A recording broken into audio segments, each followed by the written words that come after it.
세상에 제목만 봐도 소름이 쫙 끼치는 오싹한 상황입니다. 손정혜 변호사님. 네, 그제 새벽이었습니다. 충남 천안에서 정말 아찔한 상황이 연출이 됐는데요. 네. 바로 한 20대 여성이 새벽에 출근하는 길이었습니다. 네. 그런데 출근길에 일면식도 없는 남성이 뒤따라와서 위협한다, 이런 신고가 접수가 된 어머나. 건데요. 이 듣기만 해도 공포스러운 이 상황 고스란히 CCTV에 담겨 있는데요. 모두 같이 보시겠습니다. 네네. 시간은 새벽 5시 반쯤이고요. 지금 한 여성이 주변 살펴보면서 들어가려고 하죠. 네. 지문으로 잠금 해제하는 겁니다. 아. 그리고 나서 이 뭔가 불안한지 곧장 안으로 들어가려는 찰나 네. 두리번 거리면서 주변을 살피고 있죠. 아하. 그런데 이 문을 닫으려고 하는 그 찰나인데요. 네. 이 앞서서 주변을 돌아보는 상황에서 남성이 갑자기 들어오죠. 곧바로 들어갔다가 이 남성 또 이제 다시 나갑니다. 알고 보니 쫓겨났다라고 해야 될 것 같은데 문을 잡고는 먼저 들어간 여성과 대치까지 벌이는 상황인데요. 어머나. 결국 여성이 저항으로 문은 또 굳게 어머나 세상에. 근데 앞서 손정혜 변호사님이 저 남성하고 지금 사무실에 출근해서 들어간 여성하고 일면식도 없는 사이라 그랬잖아요. 김묘성 선생님. 근데 왜 저러는 거예요 지금? 무슨 상황이에요? 이후의 상황도 준비되어 있는데요. 이 남성의 행동이 굉장히 수상합니다. 문이 닫힌 이후에도 순순히 돌아가지 않았습니다. 이후의 상황 함께 보시죠. 세상에네.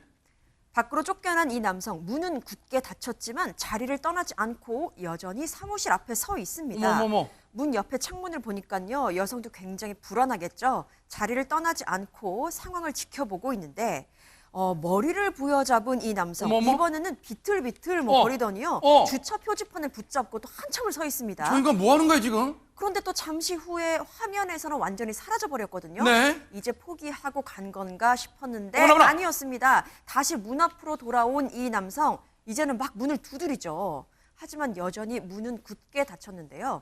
화가 난 건지 막 목에 걸려있던 헤드셋을 바닥으로 집어 던지기까지 합니다. 어머머머 이렇게요. 세상에. 아니 지금 보는 저희들도 지금 막 너무 심장을 졸이면서 가슴 졸이면서 지금 보고 있는데 아니 저 인간 대체 왜 이러는 겁니까? 하재근 평론가님 진짜. 저 피해 여성이 20대 여성인데 지금 27일 새벽에 충남 천안에서 아침에 출근을 하고 있었는데 갑자기 모르는 남자가 저기요 하고 나를 불렀다. 어머나. 그래서 이렇게 돌아보면서 대답을 했는데 별다른 말이 없이 계속 서 있길래 그냥 무시하고 사무실로 들어가는 찰나에 갑자기 남자가 뒤따라와서 여성이 깜짝 놀랐다. 어머나 세상에. 그렇게 얘기를 한 건데 네. 그래서 여성은 결국 이제 저 남자를 몰아내고 문을 닫았잖아요. 경찰에 신고를 했거든요. 네. 근데 저 남성은 가지를 않고 계속 사무실 앞에서 6분 넘게 배회를 하면서 문을 두드리면서 문을 열어라라고 욕설하면서 소리까지 쳤고 네. 나중에 경찰 출동해서 보니까 20대 남성이었는데 만취한 상태였다고 합니다.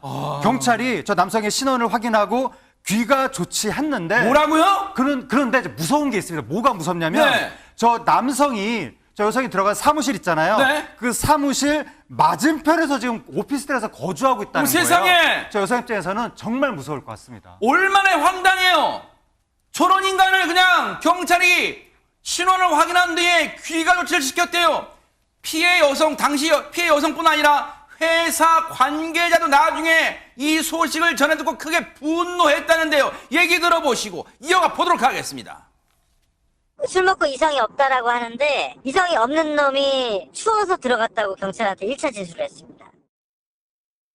아니 지금 회사 동료분도 너무 어이가 없어서 지금 분노하는 게 목소리가 느껴지잖아요. 그런데 보세요. 아니 이럴 때 경찰이 신원만 확인되면 저런 사람을 그냥 귀가시키는 게 이른바 경찰의 매뉴얼에 맞는 겁니까? 손정혜 변호사님. 사실 과거에도 비슷한 일이 있었을 때 적절하게 대처하지 못했다라는 지적이 떠오릅니다. 이번 사건에서도 마찬가지로 일단 회사 측에서 이 건조물 침입으로 신고를 추가로 하니까 그제야 이제 건조물 침입죄로 입건을 했는데 이 여성으로부터 신고받았을 때 전후 경위와 CCTV를 확인해서 이 남성의 구체적인 행위를 확인하고 조사를 해야 맞는 게 아닐까. 혹여라도 집에 갔다가 위해를 가할 목적으로 또 찾아오는 경우도 종종 있었잖아요. 그런 점에서는 좀 안타깝다 이렇게 말씀드릴 수 있는데 일단 이 남성 경찰에서 조사를 받긴 했습니다. 범행 동기와 관련해서는 술을 너무 많이 마셔서 정신이 없었다. 성적 목적을 가지고 침입하려던 것은 아니었다라는 취지로 진술했습니다. 사실 지금 이 상황 저희도 지금 공포스러우면서도 동시에 분노가 느껴지잖아요. 저희 뉴스파이터 제작진이요. 당시 피해 여성분의 얘기를 직접 들어보려고 했습니다만 지금 그 여성분 상황이 당시에 받은 충격이 너무 커서 지금 제대로 뭔가 지금 말씀하실 경황도 없고 지금 상황이 아니라요. 그래서 앞서 들으신 것처럼 직장 동료, 그것도 어렵게 저희가 요청을 드렸어요. 송구하지만. 그래서 그 직장 동료분을 통해서 지금 상황을 들어볼 수가 있었는데요. 같이 한번 들어보시고 이어가 보도록 하겠습니다. 주변에서도 물어보는 사람이 많아서 이제 더 이상 뭐 말하고도 않고 또 입에 담고 싶지도 않다고 하더라고요. 일단 퇴사도 했어요. 퇴사도 했고 그 왜 퇴사를 해야 됩니까? 그 친구는 지금 정신적 피해 보상도 못 받고 있다고요. 어머 세상에 그런 속담 있잖아요. 맞은 사람이 오히려 발을 못 뻗고 자는 거잖아요. 지금 웅크리고 자는 거는 잔 격이잖아요. 지금 아니 저런 피해를 당한 분이 왜 회사를 그만둬야 되는 겁니까? 백성문 변호사님 진짜. 사실 좀 진짜 황당한 상황이긴 한데요. 일단은 피해 여성이 직접 이제 신고를 했을 때, 일단은 지구대에서 경찰이 출동을 했고, 근데 아까 귀가 조치시켰다 그랬잖아요. 일단은 경찰의 얘기는 뭐냐면, 지금 저희가 보고 있는 CCTV 그 당시에 경찰 안 보고 있었습니다. 어머나. 나중에 회사 관계자 가져다가 빨리 보라 그랬을 때도 최초에 제대로 보려고 하지 않았다라는 진술도 있는 것으로 알고 있는데, 어머. 뭐 일단은 경찰 입장에 딱 왔는데 별다른 피해는 없다고 하니까 아 그렇구나 술 먹어가지고 집을 잘 못 찾았나 보네 해서 집에다 데려주고 그냥 갔다는 겁니다. 세상에. 이제 그리고 나서 저 여성 입장에서는 너무 공포스러워서 연락을 해도 교대 시간이라 그 전에 무슨 일이 있었는지 잘 모르고 또 이런 일이 생기면 어떡하냐 했더니 그럼 다시 112에 신고하시면 됩니다. 이렇게 답변을 했다고 해서 논란이 좀 많이 됐었습니다. 일단 경찰 입장에서는 그렇게 조치를 했던 이유가 최초에 신고를 했을 때 저 남성이 지금 건조물 침입 혐의도 이후에 입건이 된 거고요. 허허. 그 당시에는 건물 안으로 침입했다는 신고 자체를 받지 못했기 때문에 별다른 피해가 없다는 것으로만 생각을 하고 돌려보냈던 것이다. 그리고 이제 회사 관계자들이 이 CCTV 갖고 오고 또 이 진술 같은 것을 정확하게 확인한 뒤에 이제 이후에 이제 건조물 침입 혐의로 이제 지금 입건을 한 그런 상황인데 과거에 기억할지 모르겠지만 소위 뭐 신림동 뭐 강간미수 뭐 네. 동영상 이게 그런 딱 사건 문을 딱 문 탁 잡고 이런 네네. 근데 그 당시에 성범죄 부분 지금 이 영상 네, 나오는데 예. 근데 그 부분으로는 기소가 못 됐어요. 왜요? 추가적으로 그 사람이 들어가서 뭘 하려는지는 입증이 전혀 되질 않았잖아요. 세상에. 그래서 이번에도 물론 또 다른 이 분들의 장면, 이 장면, 진짜. 뭐 이 장면과 지금 비교하는 게 맞는지 모르겠습니다만 그래도 유사한 느낌이 좀 많이 들지 않습니까? 네. 근데 저 사람의 머릿속 그 이후에 추가로 어떤 일을 할지까지는 정확하게 확인할 방법이 없기 때문에 지금 현실적으로는 건조물 침입 혐의 말고 추가 혐의로 입건을 한다면 굳이 말하면 협박 정도 그게 가능하지 않을까 싶습니다. 아니 근데 손정희 변호사님, 우리의 법이란 게요. 물론 너무 과잉 적용하는 것도 무리가 있고 문제가 있을 수는 있지만 아니 방금 상황 이번 사건 같은 경우 보세요.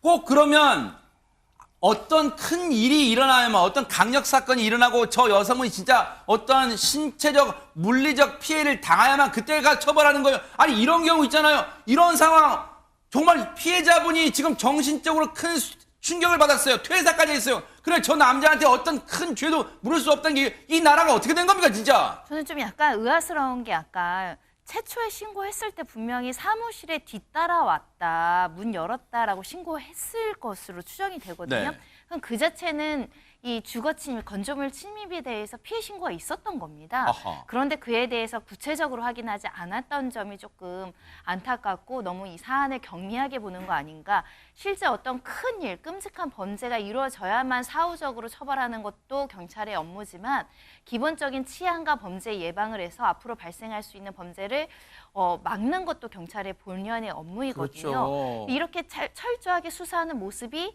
예비적인 잠재적인 범죄자들에게도 요거 초기 단계에도 이렇게 엄중하게 수사를 하는구나라고 범죄의 어떤 욕구가 꺾이는 것인데 술 먹었어? 뭐 여자 별로 피해 없어? 그래 너 집에 가. 이러면 사실은 이게 엄단하게 조처를 한다는 것과 너무 배치되는 맞아요. 것은 아닌가라는 생각이 들어서 조금이라도 확인 차원이라도 CCTV는 열어봤어야 되는 거 아닌가 싶습니다. 그러니까요. 이게 자칫 잘못하면 잘못된 시그널을 줄 수도 있는 거 아니에요? 이거 별로 큰 사건 아니구나. 나 하찮게 경찰도 여기는구나. 반드시 이번에도 경찰이 혹시 손볼 부분이 있다면 매뉴얼 같은 걸 손볼 부분이 있다면 좀 검토해 주시기를 진심으로 당부드리겠습니다. 그 피해 여성분 혹시 지금 방송 보고 있다면 꼭 정신적 치료, 심리적 치료도 꼭 받으시기를 진짜 권유해 드립니다. 힘내시기 바랍니다.